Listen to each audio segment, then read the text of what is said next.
बहुत प्यारे भाई, स्वागत है आपका फिर से एक नई लर्निंग वीडियो में जहाँ पे आपको बहुत कुछ सीखने को मिलने वाला है। तो आज हम लोग बात करने वाले कि जो ऑपरेटर्स होते हैं ना हमारा एसएल कैसे हिट करते हैं। तो इसके ऊपर हम लोग बात करने वाले हैं। जैसे आपने अगर आपको पता होगा, जैसे मान लो कि यहाँ पे अपने सेल साइड एंट्री बनाई, यहाँ पे जाके आपका एसएल हिट हुआ। फिर आपने क्या किया, मान लेते कि यहाँ पे बाई किया एग्जाम्पल के लिए, ठीक है। यहाँ पे आप मान लेते कि यहाँ पे एक रेजिस्टेंस है, आपने ब्रेकआउट पे बाई किया, आपका स्टॉप लॉस छोटा सा था, यहाँ पे स्टॉप लॉस हिट करके फिर मार्केट ऊपर गया। तो ऐसा क्यों होता है कि आपका एसएल हीट होके फिर मार्केट ऊपर जाता है, फिर आपका एसएल हीट करता है बार बार। तो ऑपरेटर को पता होता है भाई कि आपका एसएल कहाँ पे है।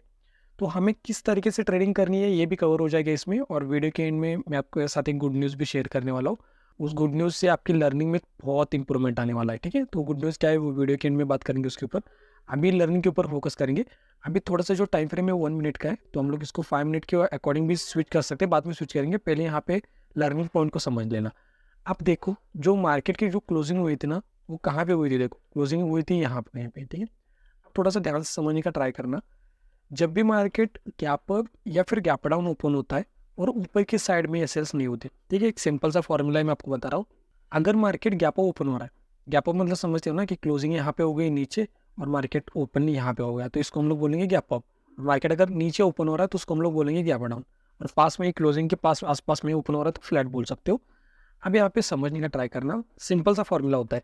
अगर बड़ा गैप अप है और ऊपर की साइड में एसएल्स नहीं है तो मार्केट नीचे आ सकता है, लेकिन तुरंत तुरंत नीचे नहीं आएगा भाई लोग।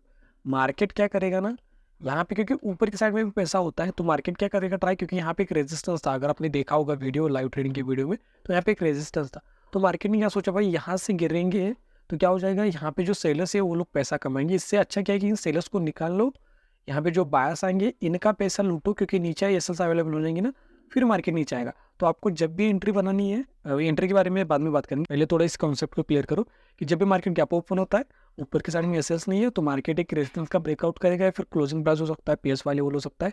जहाँ पे भी बायर्स एक्टिव होंगे ना उस जोन में जाएगा, उसके बाद मार्केट रिवर्स करेगा, ठीक है। ये हो गया हमारा फर्स्ट पॉइंट। सेकेंड पॉइंट, अगर मार्केट बड़ा गैप डाउन ओपन होता है, देखो ट्रेंड थोड़ा सा क्या होना चाहिए। एक तो अगर मार्केट साइडवेज होगा तब भी चलेगा, ये तो बेस्ट होगा हमारे लिए। क्योंकि साइडवेज मार्केट में क्या होता है ना कि मार्केट फिर से रेंज में आने का ट्राई करेगा, यहाँ पर भी फिर से रेंज में आने का ट्राई करेगा। तो जब भी मार्केट गैप डाउन ओपन हो रहा है तो मार्केट क्या करेगा, जहाँ पर ज़्यादा सेलर्स एक्टिव होंगे उस जोन का ब्रेक डाउन करेगा, फिर जाके मार्केट यहाँ से रिवर्स होने की प्रोबेबिलिटी बहुत हाई होती है। कब के बारे में बात कर रहे हैं हम लोग, अगर मार्केट साइडवेज होगा। साइडवेज इन द सेंस कि ये इतना छोटा साइड, इतने छोटे रेंज के बारे में बात नहीं कर रहा। एक रेंज होता नहीं कि 500 का है, फिर मतलब 1000 की, मार्केट उस रेजिस्टेंस का ब्रेकआउट नहीं कर रहा, इस सपोर्ट का ब्रेकडाउन नहीं कर रहा, तो बड़ी रेंज भी हो सकती है। लेकिन अगर रेंज मतलब मार्केट रेंज में होगा ना भाई लोग, ये तो एक बेस्ट सेटअप अच्छे से काम करेगा, क्योंकि मार्केट जितना भी गैप ओपन होगा ना, वो सेलर्स ट्राई करेंगे मार्केट को फिर से रेंज में लेके जाने के लिए, और यहाँ पे आपको प्रॉफिट हो सकता है। और सेम यहाँ पे हम बात करते हैं एंट्री के बारे में, और फिर हम लोग जाएंगे जो कि वीडियो का टॉपिक है। पहले मैं आपको थोड़ा सा बेसिक समझा रहा हूँ ताकि आपको समझ में आए कि क्या मैं आपको बताने वाला। अभी डायरेक्टली वीडियो को स्टार्ट कर देंगे ना डीप से तो आपको समझ में नहीं आएगा, क्योंकि बहुत से लोग होते हैं उनको ये स्लैंडिंग पता नहीं होती। तो मुझे ऐसा ही समझना पड़ता है कि भाई जो आगे है ना उनको स्लैंडिंग बहुत बेसिक पता है, और नहीं भी पता है ऐसा भी कंसिडर करना होता है। तो यहाँ पे समझने का ट्राई करना। जैसे यहाँ पे एंट्री कहाँ पे बनाई थी हमने, जैसे यहाँ पे नहीं, ये तो निफ्टी का चार्ट है, चलो अगर निफ्टी में भी ट्रेड करते हो तो क्योंकि यहाँ पे कहीं पे एक रेजिस्टेंस था, मार्केट आता है रेजिस्टेंस का ब्रेकआउट करता है, तुरंत यहाँ पे नहीं बना सकते। यहाँ पे पुट साइड यहाँ पे नहीं बना सकते, क्योंकि हो सकता है मार्केट यहाँ पे रिटेस्ट करके फिर ऊपर भी जा सकता है, हमें नहीं पता होता ना। जब भी मार्केट होल्ड में जाता है तभी समझना कि मार्केट कुछ ना कुछ तो करने वाला है, एक तो ऊपर साइड जा सकता है फिर नीचे साइड। जब भी मार्केट, जैसे यहाँ पे एक रेजिस्टेंस था ना, थोड़ा सा हम लोग क्या करेंगे ना, रेजिस्टेंस को मार्क ही कर लेता हूँ मैं। यहाँ पे एक रेजिस्टेंस कहाँ पे था, ऑलमोस्ट यहाँ पे था रेजिस्टेंस। तो यहाँ पे एक रेजिस्टेंस था, तो यहाँ पे मैं रेजिस्टेंस को मार्क कर लेता हूँ ताकि ना समझाने में ईजी रहे। अब यहाँ पे समझने का ट्राई करना, यहाँ पर रेजिस्टेंस था, मार्केट ने क्या किया, क्या दिया मुझे बताओ, गैप अप दिया बड़ा। बायस प्रॉफिट में होंगे, बायस अभी भी बैठे हुए होंगे। एक होता है कि मार्केट को ऊपर जाना ना, मार्केट गैप अप देगा बड़ा और फॉल करेगा, क्यों, क्योंकि नीचे जो बायर्स है ना उनको निकालना पड़ेगा मार्केट को, तब जाके मार्केट ऊपर जा सकता है। लेकिन अगर मार्केट वहाँ पे लेके सपोर्ट लेके फिर वहीं से यूटर्न ले रहा है, तो समझ जाओ यहाँ पे जो बायर्स अभी भी निकले नहीं है, वो निकलेंगे कब, जब डे लो का ब्रेकडाउन होगा या फिर बड़ी सी रेड कैंडल बनेगी तभी। आप क्यों निकलोगे मुझे बताओ, एक रेड कैंडल बनी उसके बाद ग्रीन कैंडल ही बन रही है, तो आप लोगों का अगर प्रॉफिट यहाँ पे 1 लाख, फिर 1.2 लाख, फिर 1.3 लाख ऐसा होगा, तो आप लोग निकलोगे थोड़ी। आप लोग बोलोगे चलो भाई यहाँ पे 2 लोग अगर मिलेंगे तो अच्छा होगा, तो बढ़ाओगे ना प्रॉफिट को। तो इस तरीके से समझो, जब भी मार्केट ऊपर जाता है नीचे बायर्स प्रॉफिट में और बायर्स निकले नहीं है, ध्यान से एक एक पॉइंट को समझना और उसको उसके बाद फिर आप लोग उसको ज्वाइन करना, ठीक है। अब मैं स्पीड से बताऊंगा थोड़ा सा। अगर नीचे जो बायर्स है अभी तक निकले नहीं है, प्लस यहाँ पे बायर्स प्रॉफिट में है और ये जो जो न्यू इंट्राडे सेलर्स आएंगे ना, वो कहाँ पे आएंगे मुझे बताओ? ऊपर की साइड में आएंगे। यहाँ पे अगर वहाँ पे बायर्स की टेरिटरी, बायर का एक जोन है जहाँ पे बायर्स आ सकते, तो नीचे वाले जो बायर्स है ना भाई लोग, ये प्रॉफिट बुकिंग करेंगे, 2 प्रॉफिट बुकिंग करेंगे। जो बड़े ऑपरेटर्स हो सकते हैं या फिर एक ही बड़ा ऑपरेटर हो सकता है, ये प्रॉफिट बुकिंग करेंगे। तो आपको कभी भी फिर आपको बाइंग साइड में नहीं जाना। बाइंग मतलब कॉल साइड में, और मैं सेल बोल रहा हूँ मतलब पुट साइड समझना।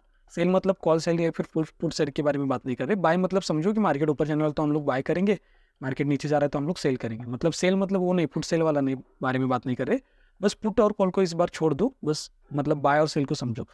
यहाँ पे अगर मार्केट होल्ड करते हैं ना, तो मैंने आपको बहुत बार कहा है, अगर किसी को भी मैराथन यहाँ से यहाँ तक भागना है ना, और उनको लिमिटेड टाइम होता है, तो उनको पता है कि स्टार्टिंग से ही भागना स्टार्ट करना पड़ेगा, क्योंकि जो दूसरे कॉम्पिटिटर है वो भी मेरे साथ भाग रहे। तो जो ऑपरेटर है वो स्टार्टिंग से ही भागना स्टार्ट करेंगे। अगर उनको ऐसा नहीं करना, उनको पता है भाई हमें यहाँ तक नहीं जाना, मान लो यहाँ पे पुणे है, यहाँ पे मुंबई है, तो अगर उनको यहाँ तक नहीं जाना तो क्या करेंगे? जस्ट यहाँ तक जाएंगे, यहाँ पे टाइम पास करेंगे, उनको नहीं जाना भाई यहाँ तक। तो आप लोग कैंडलस्टिक की साइकोलॉजी को देख के समझ सकते हो कि भाई अब मार्केट ऊपर नहीं जा सकता, मार्केट नीचे आएगा। ये मैंने आपको लाइव ट्रेडिंग की वीडियो में कहा था कि भाई जब मार्केट यहाँ से नीचे आ रहा था ना, तो कैंडल्स छोटी छोटी बन रही है। छोटी छोटी कैंडल मतलब क्या है कि उसमें स्ट्रेंथ नहीं है, समझने का ट्राई करना। एक होती स्ट्रेंथ की कैंडल, देखो जहाँ पे स्ट्रेंथ की कैंडल बननी चाहिए वहाँ पर अगर स्ट्रेंथ की कैंडल नहीं बन रही है, समझ जाओ उल्टा होने वाला है। थोड़ा सा मैं आपको एक्सप्लेन करता हूँ मैं क्या बोलना चाह रहा हूँ। स्ट्रेंथ की कैंडल कहाँ पे बनेगी मुझे बताओ? एक तो सपोर्ट का ब्रेकडाउन होने के बाद स्ट्रेंथ की कैंडल बन सकती है। हो सकता है कि बड़ी सी रेड कैंडल बने, है ना, उस स्ट्रेंथ की कैंडल होगी।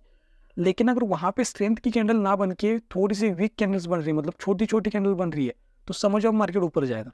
इसका अपोजिट यहाँ पे कौन सी कैंडल बननी चाहिए थी? स्ट्रेंथ की कैंडल बननी चाहिए थी। लेकिन अगर मैं थोड़ा सा यहाँ पे जूम करूंगा तो आपको समझ में आएगा कि भाई यहाँ पे स्ट्रेंथ की कैंडल बन नहीं रही, यहाँ पे बहुत छोटी छोटी कैंडल बन रही है। देखो इनका साइज, देखो इनका साइज, देखो। इसका मतलब क्या है कि जहाँ पे स्ट्रेंथ की कैंडल बननी चाहिए थी वहाँ पे स्ट्रेंथ की कैंडल नहीं बन रही है, मतलब मार्केट उल्टा करेगा। अब यहाँ से मार्केट फॉलोअप में नहीं जाएगा, उल्टा करेगा सब कुछ। तो इस तरीके से आप लोग समझ सकते हो। तो एंट्री कब बनानी चाहिए?